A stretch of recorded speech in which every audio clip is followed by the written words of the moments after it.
সম্মানিত ভিউয়ার্স, সবাইকে আদাব ও নমস্কার। সবাই বলে ভিয়েতনামের খাটো জাতের সুপারি নাকি অল্প দিনেই সুপারি এসে যায়। তাতে আমি বলবো আমার দেশি প্রজাতির সুপারিও অল্প দিনে ফলন হয়। দেখেন, আমার এই সুপারির চারা 5 বছরের চারা, 5 বছর আগে লাগানো গাছগুলা অতি অল্প দিনেই কি পরিমাণে সুপারি আসছে। এটা প্রথম বছর, সামনে বছর প্রথম বছরই এই পরিমাণ আসছে, দ্বিতীয় বছর থেকে তো মনে হয় আরও বেশি আসবে। শুধু একটা না, এখানে দেখেন ওই যে ওই গাছগুলা একটু জুম করে দেখাই।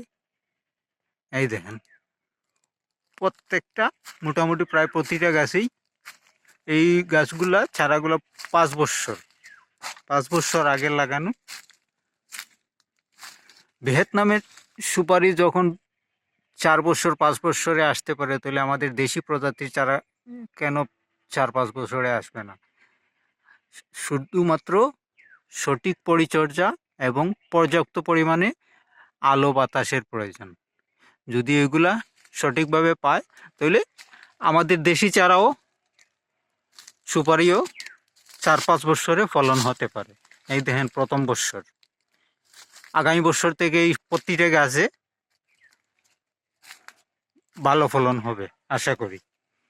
এই দেখেন আরো ছোট গাছ, ওইটা 5-6 ফুট হবে উচ্চতা, হাইট। ওই দেখেন ওইটা লেবু গাছের জন্য আমার লেবু বাগানের মধ্যেখানে পড়ছে, তাই ভালোভাবে দেখানো সম্ভব হচ্ছে না।